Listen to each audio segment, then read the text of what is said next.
Hello everyone, welcome to the YouTube channel of Government Lohiya College Churu. Uh, in today's session, we are going to discuss a literary term soliloquy.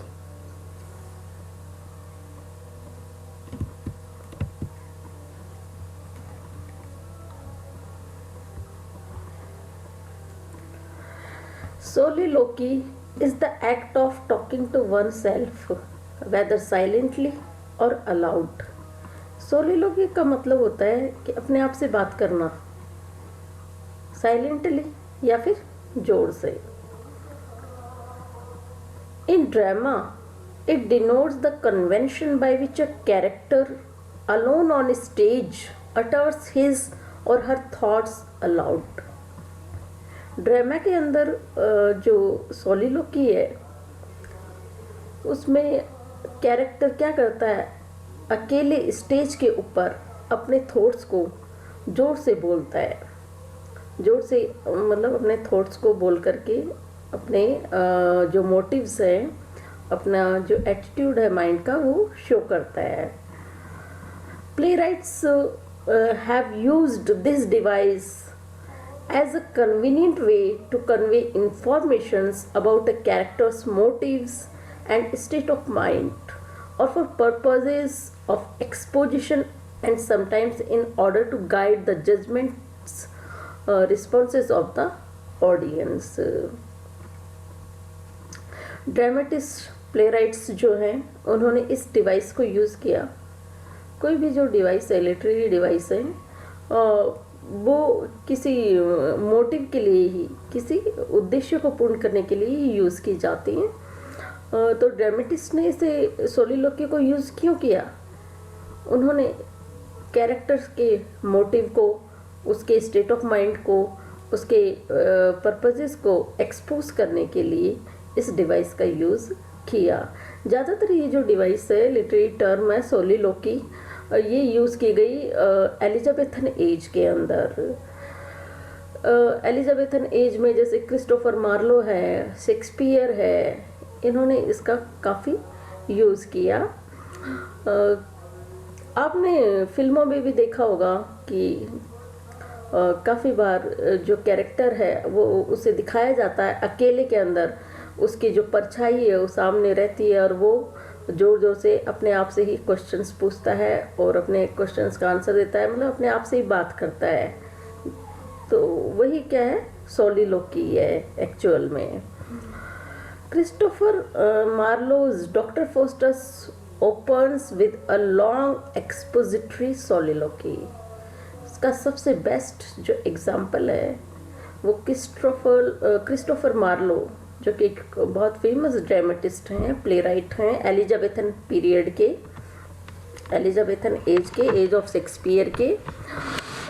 उन्होंने बहुत ही ये जो doctor Faustus है, इसके starting में ही एक लंबी सोलिलोकी present की और कंक्लूजन में भी एक लंबी सोलिलोकी के साथ में एंड होता है doctor Faustus. Christopher Marlowe's Dr. Faustus opens with a long expository soliloquy and concludes with another which expresses Faustus' frantic mental and emotional state during his belated attempts to evade damnation. ये जो उसकी सोलिलोकी है उसके frantic mental और emotional state को show करती है audience के सामने, रीडर्स के सामने. The best known of dramatic soliloquies is Hamlet's speech, which begins to be or not to be. सबसे बेस्ट एग्जाम्पल जो है ड्रामेटिक सोलिलोकी का वो है हैमलेट का. शेक्सपियर का प्ले है हैमलेट, आप लोगों ने पढ़ा होगा. इसकी जो स्पीच है एक, टू बी और नॉट टू बी, ये सबसे बेस्ट एग्जाम्पल है सोलिलोकी का. बहुत सारी सोलिलोकीज इसके अंदर हैं. A related stage device is the aside. दूसरी जो स्टेज प्लेस की जो डिवाइस यूज़ की जाती है ड्रामा के अंदर या यूज़ की जाती थी वो थी aside, in which a character expresses to the audience his or her thought or intention in a short speech, which by convention is inaudible to the other characters on the stage. यह जो device aside ये character use करता था audience को अपने जो thoughts है वो इंटेंशन है वो बताई जाती थी, लेकिन ये जो स्पीच है असाइड के अंदर जो भी कैरेक्टर बोलता था वो इनऑडिबल होती थी, मतलब सुनाई नहीं देती थी अदर कैरेक्टर्स को जो स्टेज के ऊपर होते थे। Both devices common in Elizabethan and later drama, ये जो दोनों डिवाइसेस है असाइड और सोलिलोकी कॉमन थी एलिजाबेथन और इसके बाद की जो ड्रामा था उसमें भी, were largely rejected by dramatists in the later 19th century। लेकिन 19th century के जो ड्रामेटिस्ट थे प्लेराइट्स थे उन्होंने इन बोथ डिवाइसेस को रिजेक्ट किया। when the increasing requirement that plays convey the illusion of real life impelled writers to exploit indirect means for revealing a character's state of mind and for conveying exposition and guidance to the audience।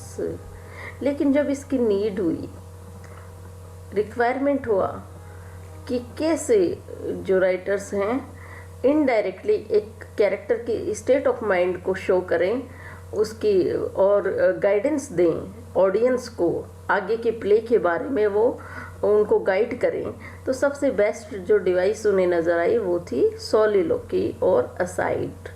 Eugenio Nile, however, revived and extended the soliloquy and aside and made them basic devices throughout his play Strange Interlude। Strange Interlude एक play है Eugenio Nile जो कि बहुत ही famous writer हैं, उन्होंने इसको revive किया। इस जो फॉर्म में ये लिटरेरी डिवाइसेस हैं सोलिलोकी और असाइड को।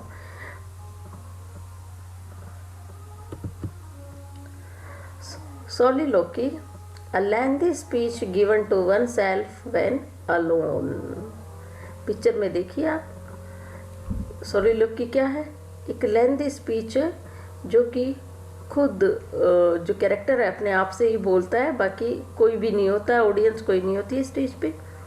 Monologue, a lengthy speech in the presence of co-performers।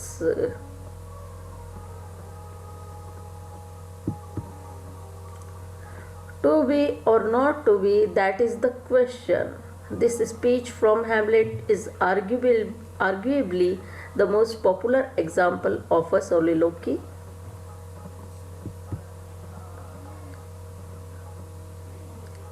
Aside, what is the difference between aside, monologue and soliloquy? Aside is usually short comment by one character towards the audience।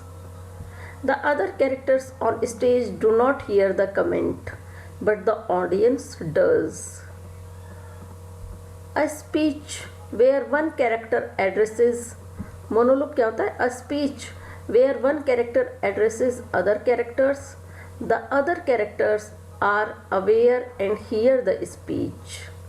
इसके अंदर other जो characters हैं वो भी speech को सुनते हैं, aware होते हैं वो बिल्कुल, और पूरे अटेंटिव होकर के स्पीच को सुनते हैं मोनोलॉग के अंदर। जबकि असाइड में ये जो कैरेक्टर्स हैं इन्हें जो स्पीच है वो सुनाई नहीं देती है। Soliloquy, a character speaks to himself और herself, relating thoughts and feelings, and in doing so also shares them with the audience। Character अपने आप से बात करता है, relating thoughts and feelings, and in doing so also shares them with the audience। Audience के साथ में भी शेयर करता है। Other characters are not aware of what is being said, लेकिन दूसरे जो कैरेक्टर्स हैं उनको नहीं पता होता कि क्या हो रहा है, बट द ऑडियंस डज, लेकिन ऑडियंस को पता होता है। Thank you so much.